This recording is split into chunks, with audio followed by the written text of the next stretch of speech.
सूरजपुर नाम के एक राज्य में किशोर नाम का एक गरीब मजदूर अपनी पत्नी शारदा के साथ रहता था। किशोर बहुत ही चतुर, चालाक और बुद्धिमान था, लेकिन वो एक भला आदमी था।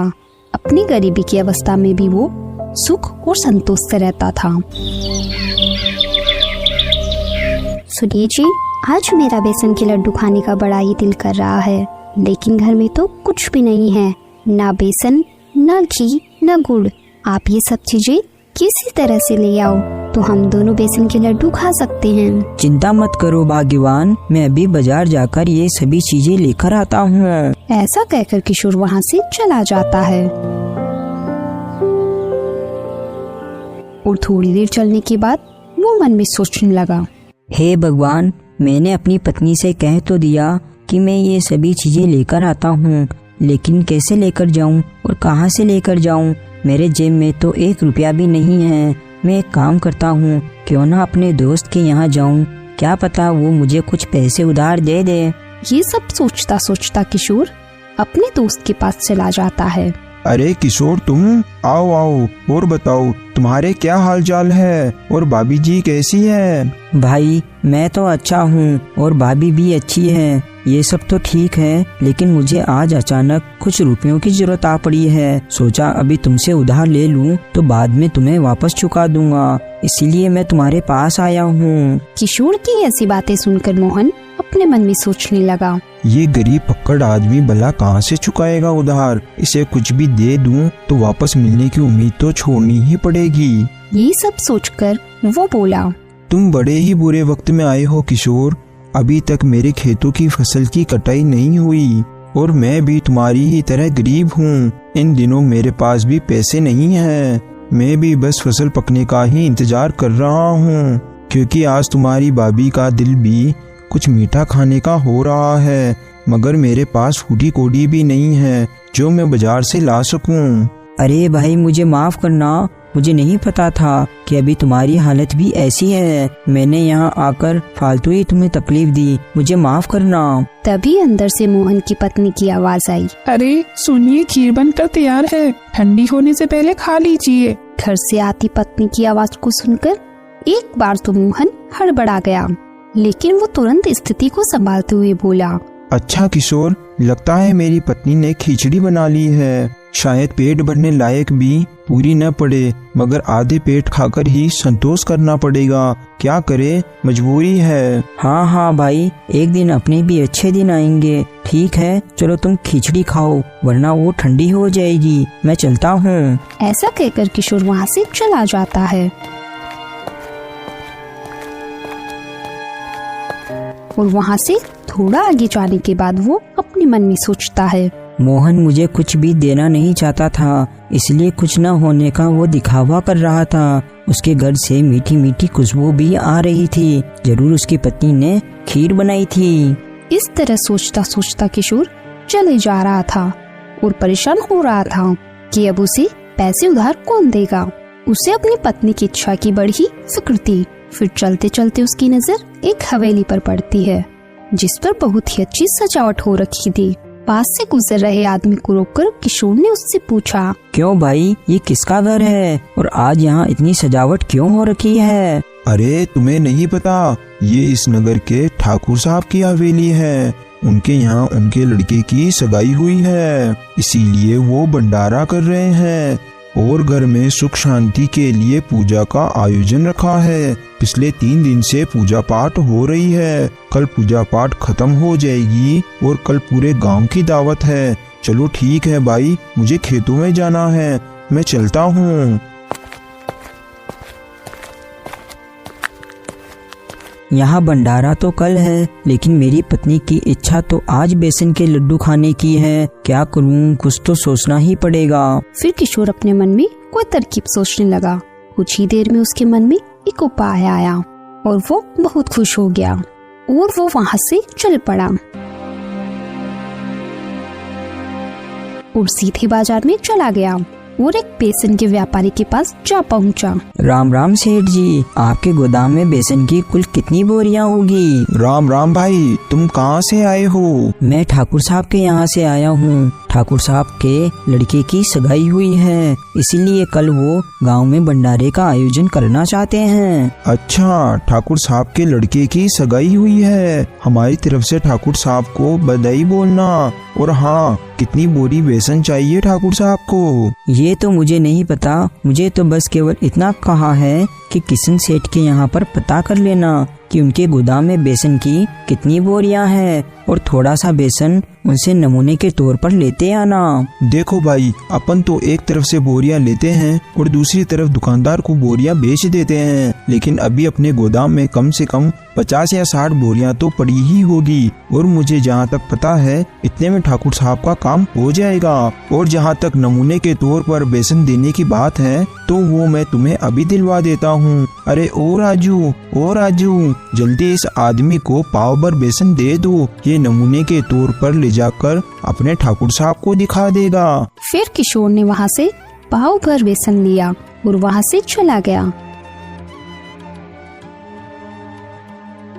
और फिर वो चलता चलता एक घी के व्यापारी के पास गया। राम राम सेठ जी। जी राम राम भाई।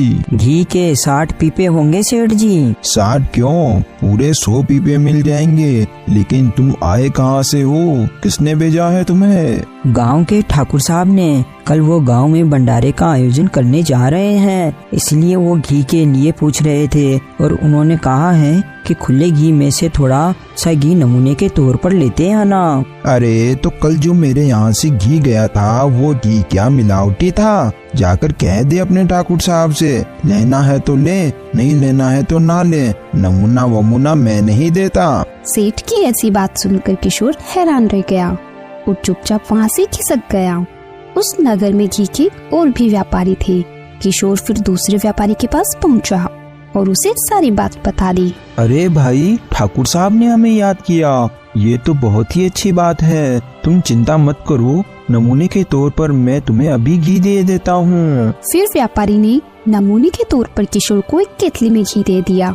किशोर बड़ा ही खुश होकर घी लेकर वहाँ से चलता बना और चलते चलते वो एक गुड़ के व्यापारी के पास गया और उसे भी यही बोला कि उसे गांव के ठाकुर ने भेजा है और नमूने के तौर पर थोड़ा सा गुड़ चाहिए।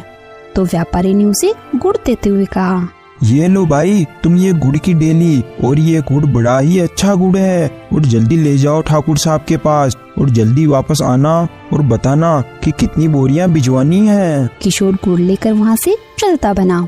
अब लड्डू बनाने का सारा सामान उसके पास इकट्ठा हो चुका था।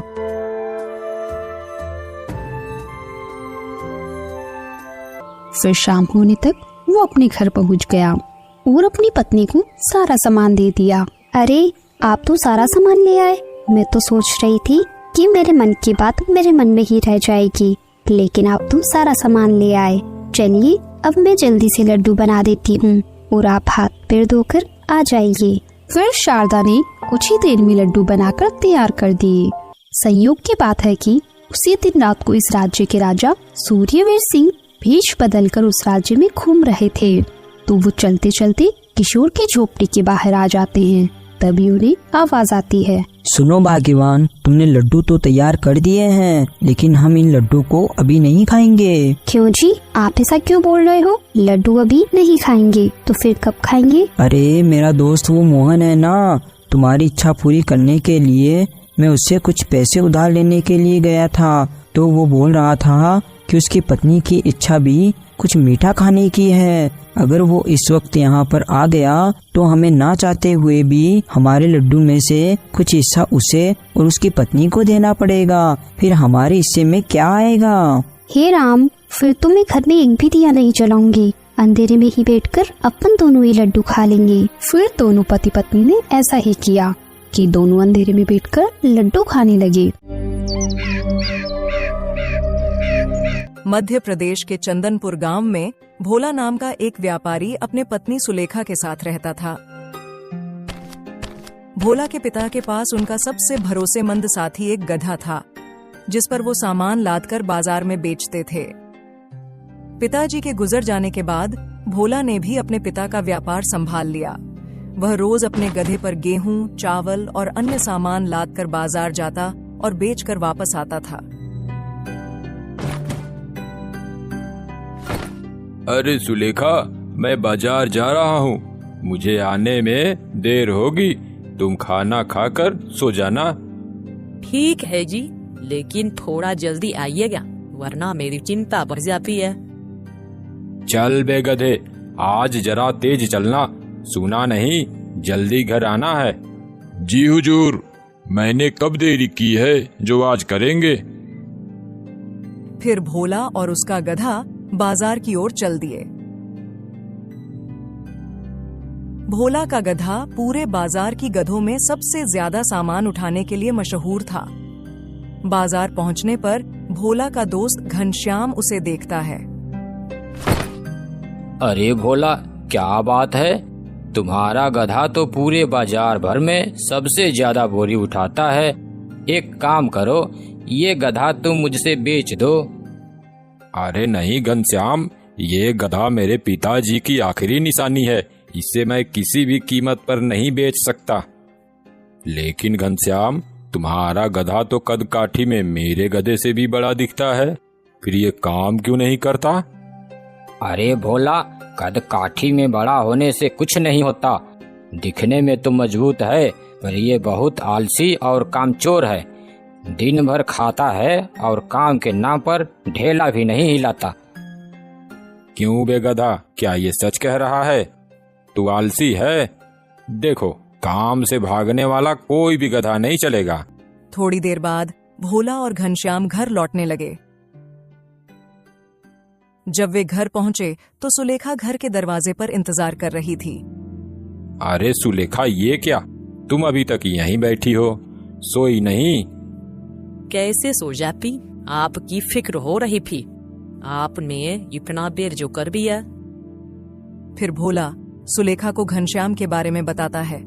सुलेखा, ये मेरा दोस्त घनश्याम है, पास के ही गांव से आता है और मेरे साथ बाजार में व्यापारी का काम करता है।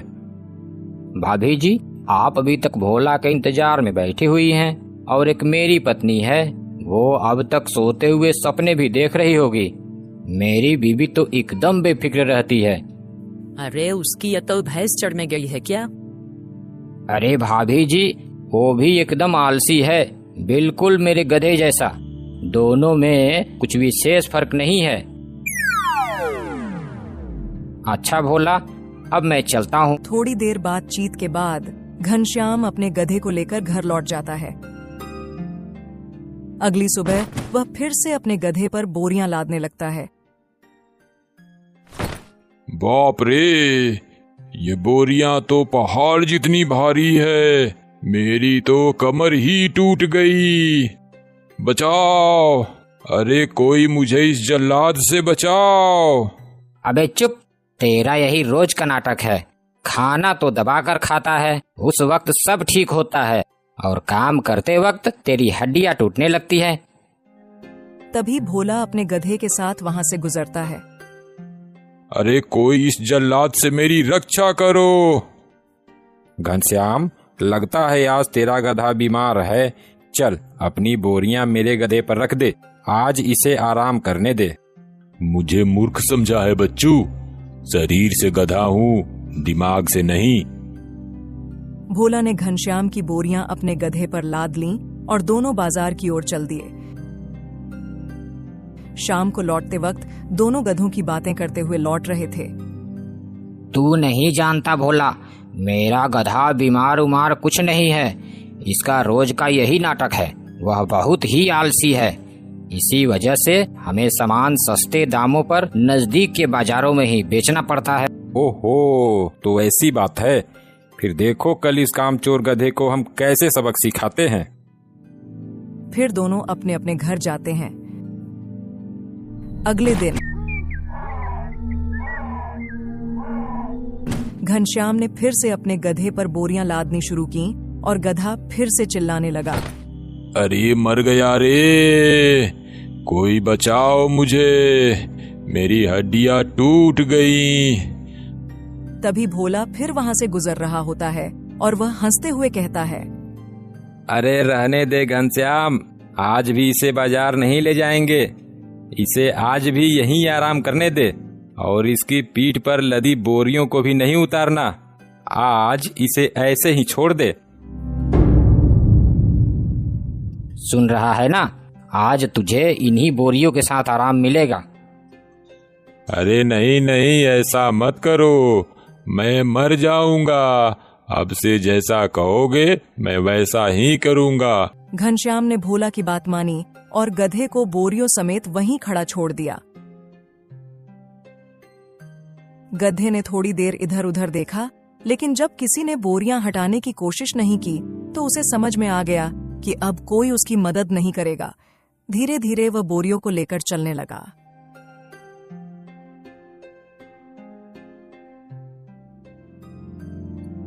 भोला, तेरी सलाह ने तो कमाल कर दिया। मेरा गधा बिना नाटक की ये काम करने लगा। वो देख कैसे चुपचाप बोरी लिए इधर ही आ रहा है। देखा, कभी कभी आलसियों को झूठी सहानुभूति नहीं बल्कि सख्त सबक चाहिए। अब से यह रोज की तरह नाटक नहीं करे। चल बे गधे, अब जल्दी घर भी चलेगा या यहीं रात करेगा? खाने में तो कोई कसर नहीं छोड़ता, फिर चलने में इतनी कंजूसी क्यों करता है? मर गया रे। इस धोबी ने तो कपड़े लाद लाद कर मेरा कचूमर निकाल दिया है। हे भगवान, मुझे इस धोबी से बचाओ, मुझे इस धोबी से बचा लो भगवान। इस तरह से गधा जब भी बोझा लाद कर आता तो कराहते हुए भगवान को याद करता। एक दिन, ले खा खा खा के तो गैंडा हो गया है, लेकिन काम करने में तेरी नानी मरने लगती है। फटाफट खा ले और चल, कपड़े लेने जाना है।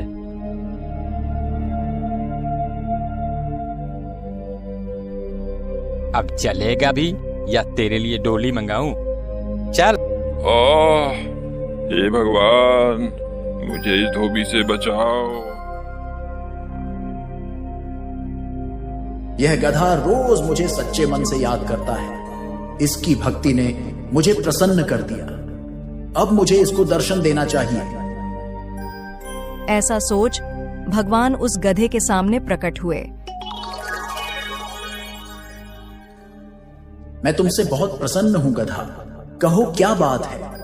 तुम इस तरह से मुझे रोज रोज क्यों ध्यान करते हो?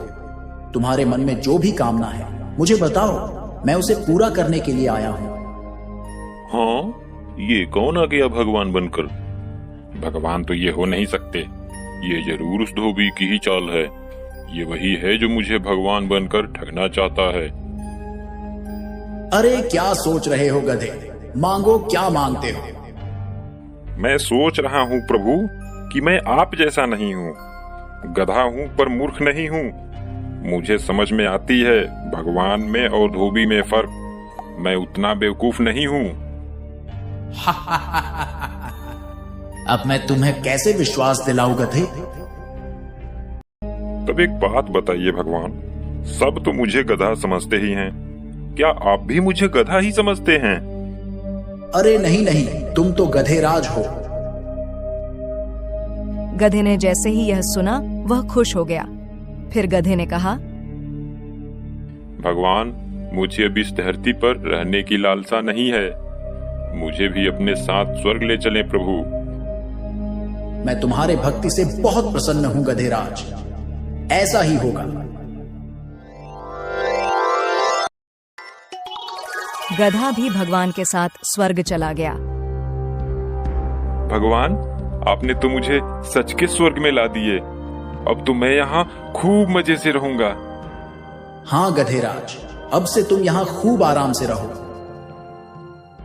अब गधा वहां खूब मौज से रहने लगा। बागों में हरी हरी घास खाता और दिन भर घूमता रहता।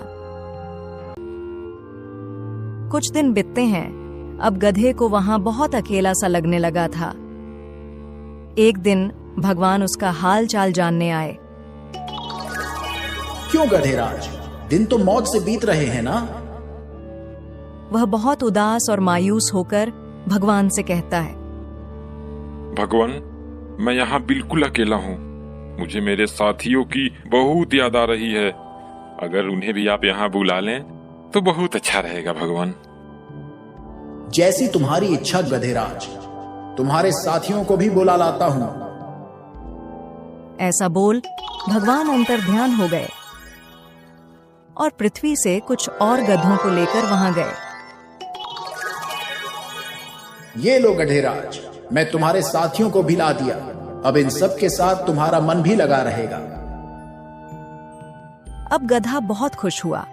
अपने साथी गधे को लेकर बागों में घास खाने चला गया। जब घास खाकर सारे गधे एक साथ जमा होते हैं तो सभी गधों ने गाना गाना शुरू किया।